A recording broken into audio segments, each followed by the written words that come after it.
உகாதி அன்னைக்கு ஒரு கிராமத்தில் பூரன் போலி எப்படி செய்கிறாங்கன்னு பார்த்துடலாமா? கர்நாடகாவில் உபட்டுன்னு சொல்லுவாங்க. இதுக்கு காலையிலேயே எழுந்து இந்த ஆண்டி ஃபஸ்ட்டு கடலைப்பருப்பை ஊற வச்சுட்டாங்க. நாங்கள் நிறைய பேர் இருக்கிறதுனால 2 ஷிஃப்டாக அரைக்கணும். அதுக்கு கொஞ்சமாக உப்பு ஆட் பண்ணிக்கிட்டாங்க. அதுக்கப்புறம் ஒரு 10-15 ஏலக்காய் போட்டு இதை ஆட் பண்ணிக்கிட்டோம். இதை ஆட்டுறதுக்கு ரொம்ப டைட்டாக இருக்குன்றதுனால இந்த பாட்டி வெயிட் பண்ணாங்க. வெல்லம் சேர்த்தா தான் அது வந்து கொஞ்சம் லூஸ் விடும் அப்படின்றதுனால. வீடியோ மட்டும்தான் எடுத்துக்கிட்டு இருக்கேன்னு நினைக்காதீங்க.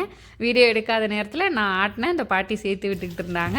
எனக்கு வந்து எங்கள் பெரியம்மா சின்ன வயசில் வந்துட்டு மட்டன் தீபாவளி அப்போ மட்டன் கோலா உருண்டைன்னு ஒன்று செய்வாங்க. அது எனக்கு ரொம்ப ரொம்ப பிடிக்கும். அது என்னோட கோர் மெமரி. அதுவும் எங்கள் பெரியம்மா செஞ்சால் அப்படி ஒரு டேஸ்ட்டாக இருக்கும்.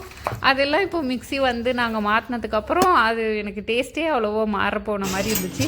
இவங்க வீட்டில் வந்து இந்த கொடக்கல்ல, நாங்கள் கொடக்கல் ஆட்டுக்கல்னு சொல்லுவோம், ஆனால் இங்கெல்லாம் அதை உரல்னு சொல்கிறாங்க.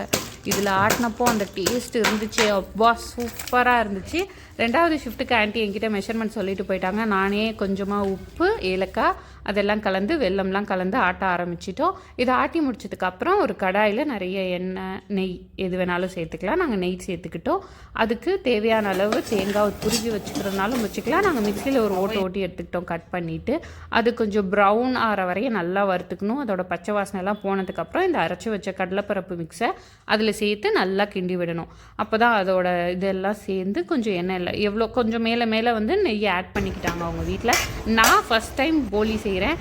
இங்கே நான் ரெசிபிலாம் கற்றுக்கிட்டு போய் தான் நான் வந்து ஊரில் செய்யணும். ஏன்னா எங்கள் சைடில் வந்துட்டு தமிழ்நாட்டில் மேபி ஊர்லையான்னு தெரியல, இந்த போலிலாம் வந்து ஸ்நாக்ஸாக எப்போவாவது செஞ்சு பார்ப்போம். ஏதோ ஃபங்க்ஷனுக்குலாம் செய்யணும் அப்படின்றது பழக்கம் கிடையாது. வடை சுழியன் தான் சொல்லுவாங்க எதுவாக இருந்தாலும். இவங்க எல்லாம் எப்போவுமே பட் தான் கர்நாடகா பெங்களூர்லேயும் சரி எல்லாருமே வந்துட்டு எனக்கு போலி செஞ்சு கொடுப்பாங்க. பக்கத்து வீடு எழுத்த வீடெல்லாம் நான் என் ஃப்ரெண்டுக்கிட்டேருந்து இப்போ தான் கற்றுக்கிட்டேன். அவள் எப்படியோ அல்டிமேட்டாக கிடுன்னு செஞ்சுட்டு போயிட்டுருக்கா மாஸ்டர் மாதிரி. நான் செஞ்ச ஸ்டஃபிங்கில் பாதி வெளில வந்துருச்சு. அதுக்கப்புறம் நான் எடுத்துக்கொண்டு வந்து கொடுக்கறது போகிறது, இந்த இலையை திருப்பி கொடுக்குற வேலையை மட்டும் நான் பார்த்துக்கிறேன் அப்படின்னு சொல்லிட்டு அந்த மாதிரி பார்த்துக்கிட்டு இருந்தேன். அந்த ஆண்டி அங்கேயும் நெய் விட்டு அந்த மைதா வேகிறதுக்கு எவ்வளோ நேரம் எடுக்கும் அப்படின்னு தெரியும்ல, அந்த மாதிரி வேக வச்சு அழகாக எடுத்து சூப்பராக இருந்ததுங்க சாப்பிட்டு பார்க்குறப்போ. நீங்களும் ட்ரை பண்ணி பாருங்கள்.